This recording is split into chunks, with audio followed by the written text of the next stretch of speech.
सपनों के शहर मुंबई में मनराज ग्रुप पेश करता है मनराज व्यू, जो शहर के बीचों बीच एक घर खरीदने का मौका दे रहा है। आपके बजट के अनुकूल शानदार 1 BHK और 10 मंजिला टावर और कीमत सिर्फ 75 लाख रुपए। और यह सब उपलब्ध है कुर्ला अंधेरी रोड, साकीनाका मेट्रो स्टेशन और अंतर्राष्ट्रीय एयरपोर्ट के नजदीक। मनराज व्यू में घर होना यानी आराम और सुविधा का पूरा आनंद। जल्दी करें, अनुकूल बजट में ऑफर केवल सीमित अवधि के लिए। PM आवास योजना और लोन सुविधा भी उपलब्ध, शर्तें लागू।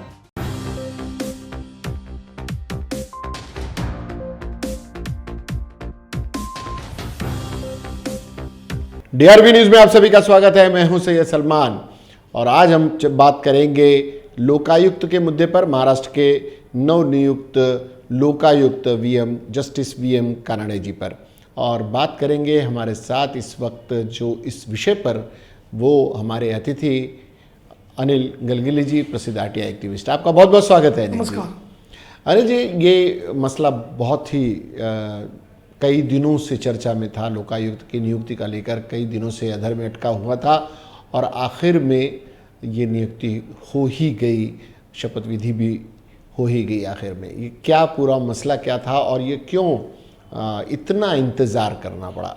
देखिए कि पूरे देश में महाराष्ट्र ऐसा पहला राज्य था जहाँ पर लोकायुक्त कानून लागू किया गया था। इसकी पुरानी परंपरा है और निश्चित तौर पर लोकायुक्त होने की वजह से जो हमारे राज्य के मंत्रीगण हैं, जो जनप्रतिनिधि है और जो अलग अलग सरकारी जो सेवक हैं, उन पर कहीं ना कहीं तो अंकुश लगा रहता है।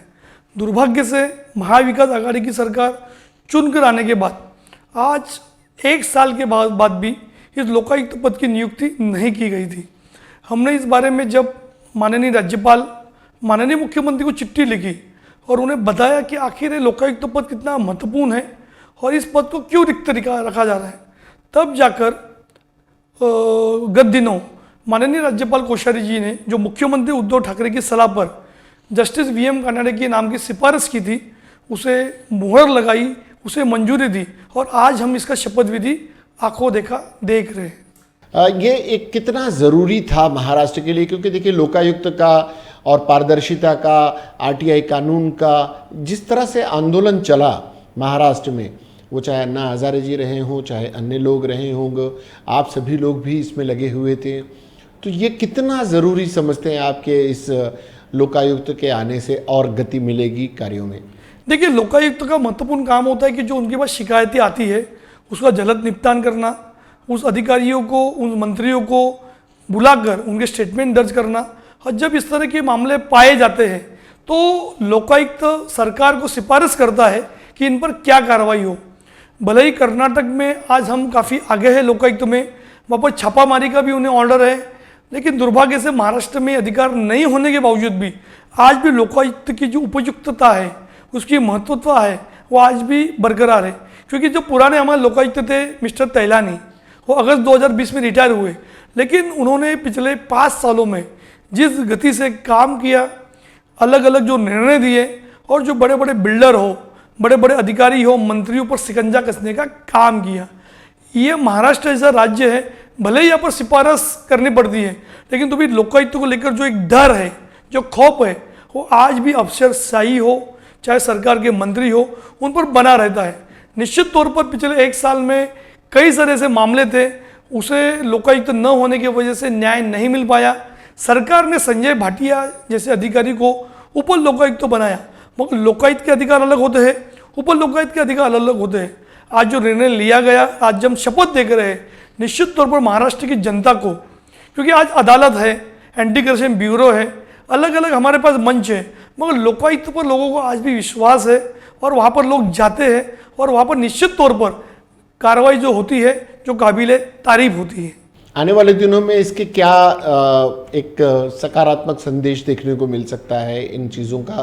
क्योंकि एक तो गैप हो गया अच्छा खासा, और फिर उसके बाद में आयुक्त की नियुक्ति होना, और फिर इस मामले में नए नए चीज़ों का सामने आना, लोगों में उत्साह जागना, लोगों की उम्मीदों पर खरे उतरने की चुनौती, ये इन सारे मुद्दों के बीच कहाँ देखते हैं आप? निश्चित तौर पर कि लोकायुक्त तो काफ़ी एक अच्छा उन्होंने मंच उपलब्ध कराया है।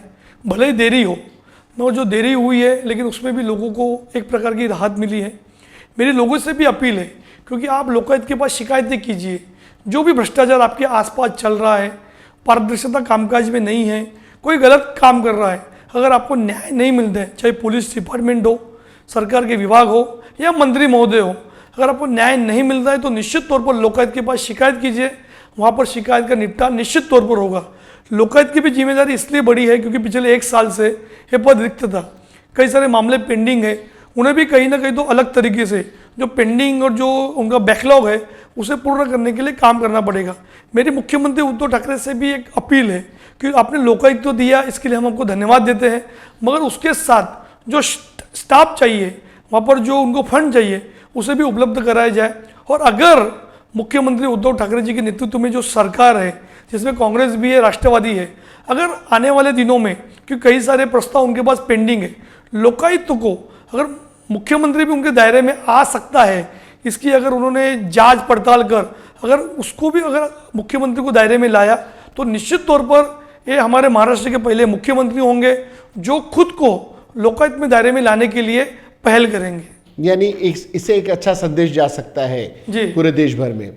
अनिल जी, इन लोकायुक्त की नियुक्ति हो चुकी है, इसके बाद में इस पर कई चीज़ें होंगी, आने वाले कल में कई घटनाएं होंगी, कई बातें होंगी और इस पर हम लोग नज़र रखेंगे। आप आए, आपने इस पर मार्गदर्शन किया और कई चीज़ें आपने बताई हमारे दर्शकों को, और ये भी आपने जागरूकता लाने की कोशिश की कि लोग लोकायुक्त के पास जाएं। बहुत बहुत धन्यवाद आपका इस शो में आने के लिए और अपनी बातें रखने के लिए। ये थे हमारे साथ हमारे सहयोगी, हमारे मित्र राटिया एक्टिविस्ट अनिल गगली जी, जो लोकायुक्त की नियुक्ति को लेकर अपने विचार रख रहे थे। आपको ये कार्यक्रम कैसा लगा या लोकायुक्त से जुड़े हुए कुछ और बातें आप जानना चाहते हैं, GRV न्यूज़ के माध्यम से हम अनिल गगली जी तक आपकी बातें पहुंचाएंगे। फिलहाल अगर इस कार्यक्रम से जुड़ी कोई बात आप कहना चाहें, हमें लिखना चाहें, तो आप हमारे चैनल को लाइक करें, सब्सक्राइब करें और हमारे कमेंट बॉक्स में जाकर अपनी बात रख सकते हैं। फिलहाल वक्त तो चला आप सभी से विदा लेने का। सैयद सलमान को, GRV न्यूज़ की पूरी टीम को और अनिल गगली जी को दीजिए इजाज़त। इसके बाद भी खबरों और कार्यक्रमों का सिलसिला जारी रहेगा। देखते रहिए GRV न्यूज़। जय हिंद।